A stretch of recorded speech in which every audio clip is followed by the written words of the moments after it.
जय हिंद दोस्तों, मैं मधुर शर्मा आपका स्वागत करता हूं आपके अपने YouTube channel defence analyse India में। आज हम बात करेंगे पाकिस्तानी यूट्यूबर्स द्वारा कुछ झूठी एनालिसिस के बारे में कि वे किस प्रकार से झूठी एनालिसिस करते हैं और दुनिया को भ्रमित करते हैं। सबसे पहला जो उनका एनालिसिस होता है वो होता है JF-70 thunder block 3 versus Dassault Rafale जो भारत ने खरीदे हैं। इनका जो कंपेरिजन होता है, सबसे पहले तो ये कंपेरिजन करना शुरू करते हैं उनकी स्पीड, सर्विस सीलिंग और आप कह सकते हो उनके जो अदर्स स्पेसिफिकेशंस होते हैं उनके आधार पर, जिनमें राफेल आगे होता है उनसे JF-70 थंडर को कोई खतरा नहीं होता पाकिस्तानी यूट्यूबर्स के अनुसार।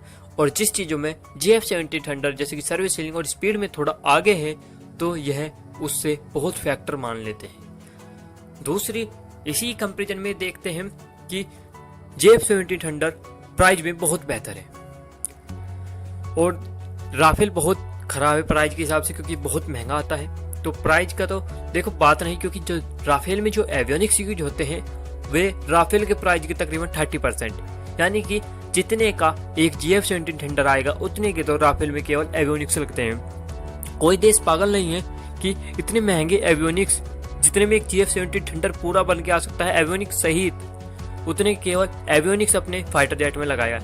वे एवियोनिक्स में कुछ बात होगी, कुछ क्वालिटी होगी, तभी वे ऐसे फाइटर जेट में लगाए जाते हैं। तीसरा, इनका डाउट है कि इनका JF-70 thunder block 3 Sukhoi 35 Dassault Rafale Eurofighter Typhoon F-15 के कंपेरेबल है।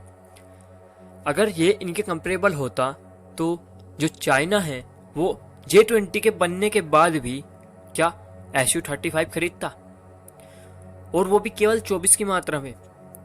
देखो ये सोचने वाली बात है कि देश के पास 5th जनरेशन का फाइटर जेट है और उसके पास Su-35 जो उसने खरीदा है उसी के कंपेरेबल का JF-70 थंडर ब्लॉक 3 है, तो क्या वो उसको खरीदेगा?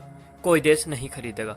ऐसी बात फिलहाल भारत के साथ है। भारत तेजस MK2 बना रहा है तो उसकी वजह से वो ग्राइपिन E को नहीं खरीद रहा है। उसका सबसे पहला कारण तेजस MK2 है कि भारत ग्राइपिन को नहीं खरीद रहा है, क्योंकि दोनों फाइटर जेट एक ही कैटेगरी के हो जाते। अब दूसरा डाउट है इनका J-20 को लेकर। ये J-20 को एक वर्ल्ड का बेस्टेस्ट फाइटर जेट में से एक मानते हैं। मैं इनको बता देना चाहता हूँ कि जो J-20 है वो कोई ज़्यादा स्टेल्थी फाइटर जेट नहीं है। हमारी सुखोई 30 MKI ने भी जब वो J-20 तिब्बत में आया था तो उसको डिटेक्ट कर लिया था और अदर्स रडार से भी J-20 को ट्रैक कर दिया गया था। अगर वो स्टेल्थी होता तो किसी की पकड़ में नहीं आता, भले ही वो नॉन स्टेल्थ मोड में क्यों ना हो।